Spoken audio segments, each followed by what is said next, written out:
नमस्कार, मैं हूं ओम द्विवेदी और स्वागत है आपका मेरे YouTube चैनल द सेल्फ में, जिसमें हम चर्चा कर रहे हैं इंडियन आर्ट एंड कल्चर के one of the most important topic Indian paintings के बारे में। और अभी तक हम मुराल पेंटिंग्स, मिनिएचर पेंटिंग्स और पेंटिंग्स की जुड़ी हुई हिस्ट्री से रिलेटेड वीडियो देख चुके हैं और आज हम डिस्कस करने जा रहे हैं साउथ इंडियन मिनिएचर्स और मॉडर्न पेंटिंग्स के बारे में।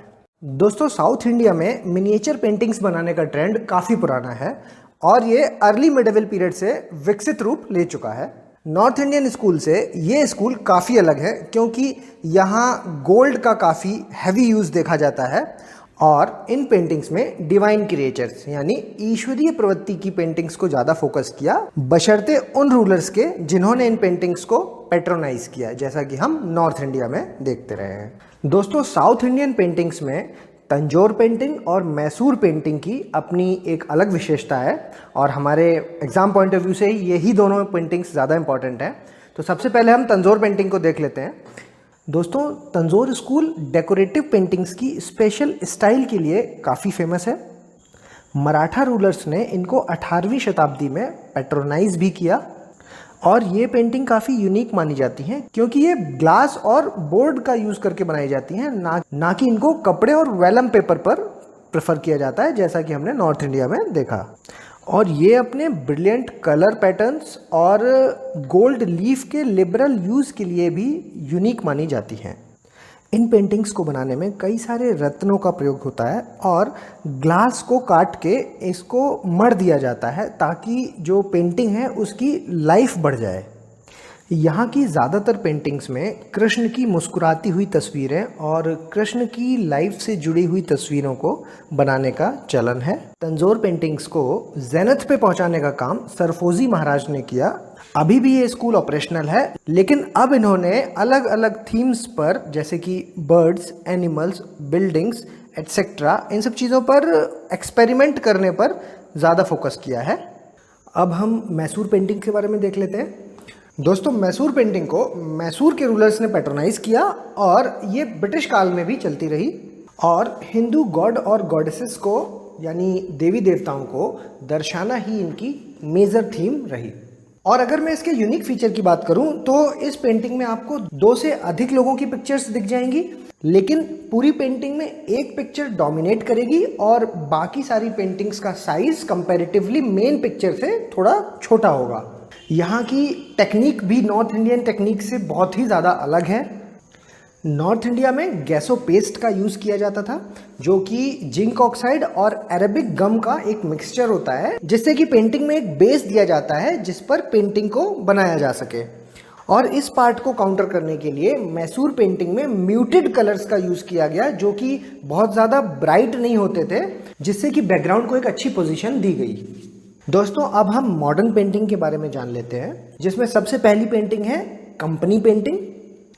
दोस्तों, कॉलोनियल पीरियड में एक हाइब्रिड स्टाइल की पेंटिंग्स इमर्ज हुई, जो कि राजपूत, मुगल्स और इंडियन स्टाइल का एक कॉम्बिनेशन था। ये लोग यूरोपियन स्टाइल और वहाँ की टेक्निक को पेंटिंग्स में लाए और ये पेंटिंग तब जाके इमर्ज हुई जब ब्रिटिश कंपनी ऑफिसर्स ने ऐसे पेंटर्स को रोजगार दिया जो इंडियन स्टाइल में ट्रेंड थे। और जब यूरोपियन टेस्ट में इंडियन ट्रेनिंग मिक्स हो गई, तब इसको कंपनी पेंटिंग कहलाया गया। कंपनी पेंटिंग वाटर कलर का यूज करने और रैखिक परिप्रेक्ष्य और लकीर खींचने की विधि यानी लीनियर पर्सपेक्टिव एंड शेडिंग के लिए यूनिक माने गए। ये पेंटिंग ओरिजिनेट हुई थी कलकत्ता, चेन्नई, दिल्ली, पटना, बनारस और तंजौर में। लॉर्ड इम्पी और रिचर्ड वेलेस्ली ने बहुत सारे पेंटर्स को पैट्रोनाइज किया और भारत में कई सारे पेंटर अपनी अद्भुत फ्लोरा और फौना की पेंटिंग्स के लिए जाने गए। और अगर इस वक्त के मोस्ट फेमस स्कूल्स के बारे में बात करूं तो वो हैं सेवक राम, ईश्वरी प्रसाद और गुलाम अली खान। ये पेंटिंग लगभग 20वीं सेंचुरी तक प्रेवलेंट रही। अब हम बाजार पेंटिंग को देख लेते हैं। इन पेंटिंग्स का इन्फ्लुएंस भी भारत में यूरोपियंस के आने के बाद ही हुआ। ये पेंटिंग कंपनी पेंटिंग से इस पॉइंट पे अलग है कि इन स्कूल्स ने यूरोपियन थीम और भारत की जो थीम्स थी उन दोनों को मिक्स कर दिया और इन पेंटिंग्स में इंडियन इन्फ्लुएंस के बजाय रोमन और ग्रीक इन्फ्लुएंस देखने को मिला। इन्होंने ऐसे पेंटर्स भी बनाए जो ग्रीक और रोमन के स्टैच्यूज को कॉपी कर सकते थे। ये स्कूल बंगाल और बिहार वाले रीजन में काफ़ी ज़्यादा फेमस रहा और ग्रीको रोमन हेरिटेज के बजाय इन्होंने एवरीडे बाजार को भी पेंटिंग्स में दिखाया, जिसमें बैकग्राउंड यूरोपियन बाजार का होता था। और एक पेंटिंग जिसमें भारतीय नर्तकी अंग्रेज अफसरों के सामने नृत्य कर रही है, वो काफ़ी फेमस पेंटिंग मानी जाती है। बाजार पेंटिंग में रिलीजियस थीम्स को फॉलो किया गया और ऐसी तस्वीरें जिसमें आकृति ह्यूमंस की होती थी और चेहरा जानवरों का होता था, जैसे कि गणेश जी की फ़ोटो, इस तरह की फ़ोटोज़ को प्रोहिबिटेड किया गया था। अब हम देख लेते हैं राजा रवि वर्मा पेंटिंग। राजा रवि वर्मा भारत के एक बहुत ही महान पेंटर हुए और इनको मॉडर्न पेंटिंग का ओरिजिनेटर कहा जाता है। और इस स्कूल को मॉडर्न कहा ही इसलिए गया क्योंकि इसमें वेस्टर्न टेक्निक्स और थीम्स का बहुत ज़्यादा हैवी इन्फ्लुएंस देखने को मिला। ये पेंटिंग की यूनिकनेस की बात करें तो साउथ इंडियन पेंटिंग्स और वेस्टर्न टेक्निक्स के कलर्स और स्टाइल को साथ में देखने को मिला। राजा रवि वर्मा का जन्म केरल में हुआ और इनके ब्रिलियंट ब्रश स्ट्रोक और लाइफ लाइक पेंटिंग्स यानी जीवंत पेंटिंग्स की वजह से इनको पूर्व का रफेल भी कहा जाता था। लेडी इन द मिडनाइट और मदर इंडिया जैसी famous paintings world wide famous हुई, जो कि राजा रवि वर्मा के द्वारा बनाई गई थी। और रामायण की एक पेंटिंग जिसमें रावण सीता का हरण करते हैं, उस पेंटिंग के लिए इनको वर्ल्ड वाइड रिकॉग्निशन मिला। दोस्तों, अब हम बंगाल स्कूल ऑफ आर्ट को देख लेते हैं। ये स्कूल अपने साधारण कलर के लिए जाना जाता है और बंगाल स्कूल का जो आइडिया है वो अबींद्रनाथ टैगोर के काम से जाना गया। इनकी अरेबियन नाइट्स की जो सीरीज़ थी उसने पूरे ग्लोब में, या कह सकते हैं कि वर्ल्ड वाइड, एक छाप छोड़ दी और इस स्कूल में की गई पुरानी अभी तक की सारी पेंटिंग्स को रिप्लेस करके कुछ नया देखने को मिला। बंगाल स्कूल ऑफ आर्ट के one of the most famous painter की बात कहूँ तो उनका नाम है रविंद्रनाथ टैगोर, जिनकी पेंटिंग का साइज़ बहुत छोटा हुआ करता था और डोमिनेंट ब्लैक लाइंस की वजह से ये सब्जेक्ट को काफ़ी प्रोमिनेंट बना देते थे।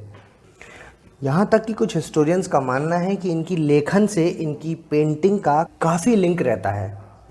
जिस तरह के उत्तेजित विचारों वाली इनकी पोइम्स होती थी, उसी तरह की उत्तेजना इनकी पेंटिंग्स में देखने को मिलती थी। रविंद्रनाथ टैगोर एक आध्यात्मिक आदमी थे, जिसके कारण इनकी पेंटिंग्स में आध्यात्म का रोल काफ़ी देखने को मिला और इनके students Bengal school of art में ही काफ़ी फेमस पेंटर्स बने। अब हम जान लेते हैं क्यूबिस्ट स्टाइल ऑफ पेंटिंग के बारे में। क्यूबिस्ट मूवमेंट ऑफ पेंटिंग को इंस्पिरेशन यूरोपियन क्यूबिस्ट मूवमेंट से मिला और इस स्टाइल में ऑब्जेक्ट को तोड़ा जाता है, फिर एनालाइज किया जाता है और फिर उसको रीअसेंबल किया जाता है। आर्टिस्ट इस रिकंस्ट्रक्शन को कैनवास पे उतारते हैं और लाइंस और कलर्स के बीच में परफेक्ट बैलेंस मेंटेन करने की कोशिश करते हैं। और इस स्टाइल के मोस्ट फेमस पेंटर की बात करूं तो उनका नाम है M.F. हुसैन, जिन्होंने पेंटिंग की एक सीरीज़ बनाई जिसका नाम है पर्सोनिफिकेशन ऑफ रोमांस, यानी रोमांस के अवतार। इन्होंने पेंटिंग्स के सार को दिखाने के लिए घोड़े के मूल भाव को बार बार यूज़ किया, क्योंकि मोशन की तरलता को दिखाने के लिए वो एक बेस्ट डिपिक्शन माना जाता है। दोस्तों, मॉडर्न पेंटिंग में बस इतना ही और अगली सीरीज़ में मैं आपको फोक पेंटिंग्स इन इंडिया के बारे में बताऊंगा, जो कि इंडियन पेंटिंग्स टॉपिक का सबसे इम्पॉर्टेंट टॉपिक होगा। अभी इस वीडियो को आप लाइक, शेयर और सब्सक्राइब ज़रूर कर दें। तब तक के लिए धन्यवाद।